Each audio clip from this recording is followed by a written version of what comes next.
Alright guys, so what I want to do now is do a little bit of introduction into three-dimensional vectors. Now, I'm not going to do a lot because in reality three-dimensional vectors are almost exactly the same as two-dimensional vectors. And to help me out here today, I got my friend El Macho.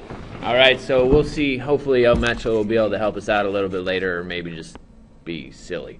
So anyway, let's go ahead. The first thing that we got to talk about is just, you know, when you have two dimensions, you have x and y, and you're so comfortable with x being the horizontal and y being the vertical. That's going to change now. Now that we have x, y, and a third dimension, z, what's going to happen is we're going to have to come up with some way that we can actually show this on paper.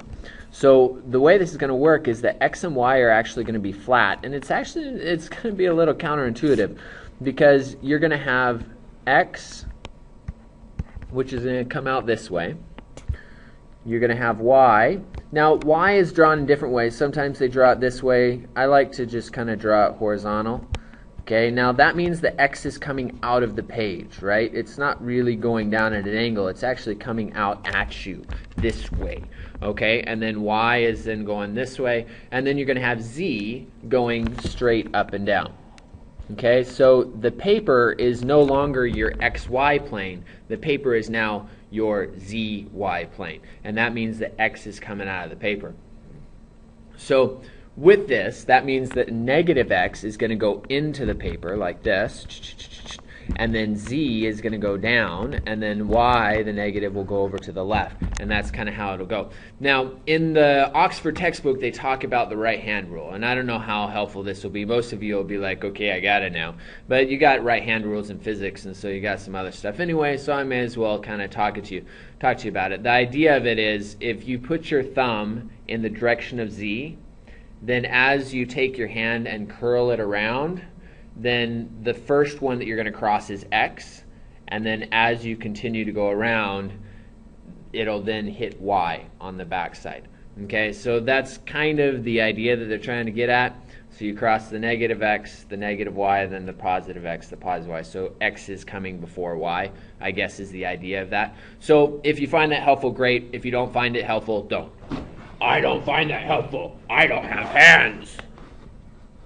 Actually, you do have hands, Macho. Oh. All right. Anyway, on with three-dimensional vectors. Now, what I want to do is we're going to talk about how we can show points. Now, this is going to be a little bit weird and a little bit different, and you may not ever actually have to do this, but hopefully this will help you maybe visualize things. Let's just take a point. We'll take point 1, -1, 2. And we're going to just try to plot this on the graph as best we can. So 1 is 1 positive in the x direction. That means we're going to come out this way. All right? And then y is the next one, and that's -1. Remember, y is now the horizontal, so that's going to be -1. That's going to go in this direction like this. Okay? Now, what I like to do, just because this can get quite confusing, and this is kind of what it suggests in the book as well, is that after you go one to the left, just kind of complete your parallelogram, because that means you're at -1y, you're at +1x. So this point right here would be considered as +1 in the x direction, -1 in the y direction.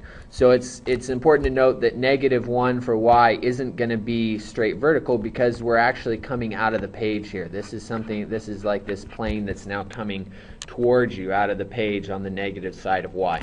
Okay, and then we'll go to the 2, and that just means that we'll go up 2 spaces. Again, we could just kind of go up 2 spaces right there for z, but note that x is kind of coming out of the page, and so to show it coming out of the page, we're going to go kind of like that. You can dash it, you can make it solid.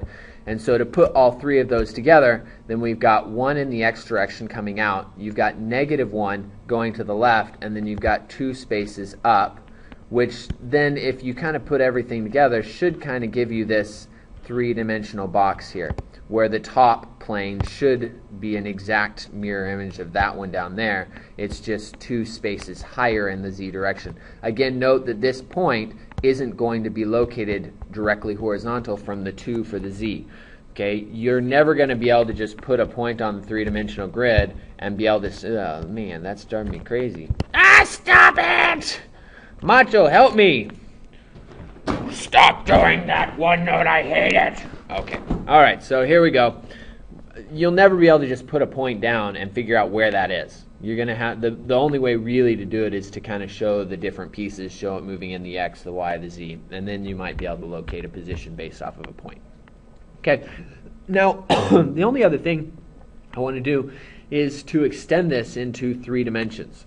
Okay, for example, let's just take this position vector A1, -1, 2. So that's a point. If I wanted to do position vector OA, right, I could just write that in the little column vector, or the kind of like a matrix like I did before. It would just be X, Y, Z. And that now demonstrates going from 0 out to A. So that would be this vector coming out of the page across and up all at the same time.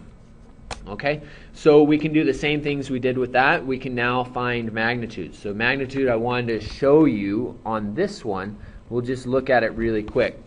How can I get the magnitude for that? Well, the first thing that we would do if we were going from scratch is we could find this diagonal right here. And maybe I should just do that in a different color. We're going to find this one right here, which is just the difference of your x's and the difference of your y's. So essentially, you've seen this before, where it's x2 minus x1 squared plus y2 minus y1 squared, and then it's the square root of that. Essentially, this is the length of one side squared. That's the length of your x side.